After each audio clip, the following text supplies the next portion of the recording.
নমস্কার, mix fusion সোমার পাকশালায় সবাইকে স্বাগত।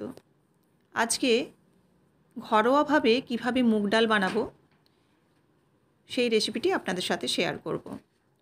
নিরামিষ দিনে আমরা সাধারণত মুগ ডালই খেয়ে থাকি, আর আমাদের প্রায় নিরামিষ যে দিনগুলো আছে, অনেকে শনিবার, অনেকে মঙ্গলবার করেন, বা অনেকে আরও যে বারগুলো আছে সেগুলো করেন, তো ম্যাক্সিমামই সেদিন কিন্তু মুগ ডাল খেয়ে থাকেন। তো ঘরোয়াভাবে খুব তাড়াতাড়ি এবং খুব টেস্টি একটা ডালের রেসিপি কিভাবে বানানো যায় বাড়িতেই, তো চলুন সেই রেসিপিটি আপনাদের সাথে শেয়ার করছি। এর জন্য প্রথমে আমি মুগ ডাল নিয়ে নিয়েছি, আর মুগ ডালটাকে একটু শুকনো খোলাতে অর্থাৎ শুকনো কড়াইয়ের মধ্যে আমি ভেজে নিচ্ছি। আর ভাজতে হবে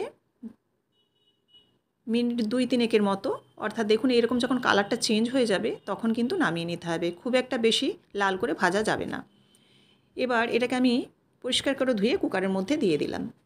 মুগ ডাল কিন্তু খুব একটা বেশিক্ষণ ধরে ধুবেন না, মুসুর ডালের মতো 4-5 বার না ধুয়ে 1 থেকে 2 বারের মধ্যে ধুয়ে ফেলবেন, কারণ মুগ ডালের যে ভাজার পর যদি বেশি ধোয়া হয় তাহলে কিন্তু এর যে সুন্দর গন্ধ সেই গন্ধটা চলে যায়। এবার প্রেসার কুকারের মধ্যে আমি হলুদ, একটু জিরে গুঁড়ো আর পরিমাণ মতো লবণ দিয়ে একটা সিটি দিয়ে দিয়েছি। ডাল সাধারণত আমরা কড়াতেই করে থাকি, কারণ কড়ার ডালের ভীষণ ভালো একটা টেস্ট হয় কড়াই যে। কিন্তু প্রেসার কুকারে যদি ঠিকঠাকভাবে আপনারা সেদ্ধ করেন তাহলে কিন্তু প্রেসার কুকারের ডালও ভীষণভাবে টেস্টি হয়।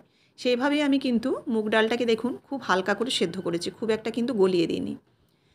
সেদ্ধ হয়ে যাওয়ার পর একটা কড়াইয়ের মধ্যে আমি দিয়ে দিয়েছি ঘি এবং সাদা তেল। এখানে চাইলে আপনারা পুরোটা ঘি দিয়েও বানাতে পারেন। আমি সাদা তেল 1 চামচ এবং ঘি 1 চামচ দিয়েছি। দিয়ে গোটা জিরে, তেজপাতা, শুকনো লঙ্কা ফোড়নে দিয়েছি। তার সঙ্গে দিয়ে দিলাম কয়েকটা কাজু আর কিশমিশ। মুগ ডাল যেহেতু নিরামিষ সেজন্য এই কাজু কিশমিশটা দিলে কিন্তু একটা ফ্লেভারও ভালো আসবে, আর খেতেও কিন্তু খুব ভালো লাগবে। এবার দিয়ে দিচ্ছি খুব সামান্য গ্রেট করা আদা। এখানে আদা বাটাও ব্যবহার করা যায়, আমি গ্রেট করা আদা একটু দিলাম। দিয়ে এই আদাটাকে হালকা করে ঘিয়ের সাথে ভেজে নেব। এবার দিয়ে দিচ্ছি খুব সামান্য হলুদের গুঁড়ো। সেদ্ধ হওয়ার সময় আমি হলুদ গুঁড়ো দিয়েছিলাম, কিন্তু এই ঘি বা তেলের মধ্যে যদি হলুদ গুঁড়োটা দেওয়া হয় তাহলে কিন্তু কালারটা ডালের খুব ভালো আসবে। তো এই হলুদ গুঁড়োটা দিয়ে এবার নাড়াচাড়া করে নিচ্ছি, আর আদাটা যেন কাঁচা ভাবটা চলে যায় সেরকমভাবে একটু ঘিয়ের সাথে নাড়াচাড়া করে নেব। এবার এর মধ্যে দিয়ে দেব খুব সামান্য গরম মশলার গুঁড়ো। গরম মশলার গুঁড়োটা দিলে একটা বিয়েবাড়ির যে মুগ ডাল হয় সেরকম কিন্তু একটা বিয়েবাড়ি বা অনুষ্ঠান বাড়ির মতো একটা ডালের টেস্ট আসবে। এবার দেখুন সেদ্ধ করা ডালটা আমি দিয়ে দিয়েছি। এবার ডালটাকে খুব ভালো করে বেশ কিছুক্ষণ ধরে ফুটিয়ে নিতে হবে। আমি ডালটা এখানে কিন্তু সেদ্ধ করেছি দেখুন খুবই কিন্তু হালকাভাবে, অর্থাৎ খুব একটা কিন্তু এখানে ঘেঁটে যায়নি। তো আপনারাও অবশ্যই এরকম একটু কম করে ডাল সেদ্ধ করবেন, যে কোনো ডালই দেখবেন খেতে কিন্তু ভীষণ ভালো হয়। ডালের যে গন্ধ সেই গন্ধটাও কিন্তু খুব সুন্দর থাকে। নামাবার আগে অবশ্যই একটু চিনি দিতে হবে, কারণ মুগ ডাল হালকা মিষ্টি হলে কিন্তু খেতে বেশ ভালো হয়। তো আমি হালকা এখানে কম করে একটু চিনি দিয়েছি, চিনি দিয়ে তারপর একটু নাড়াচাড়া করে নামিয়ে নিচ্ছি।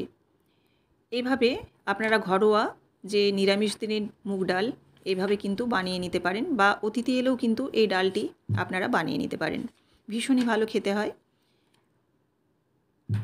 আবারও আপনাদের সাথে দেখা হচ্ছে নেক্সট রেসিপিতে। সবাই ভালো থাকবেন, আর অবশ্যই চ্যানেলটিকে আপনারা সাবস্ক্রাইব করে বেল বাটনটি প্রেস করে দেবেন। আর যে বন্ধুরা ফেসবুক থেকে দেখছেন তাদের কাছে অনুরোধ রইল পেজটিকে ফলো করে দেবেন। ধন্যবাদ।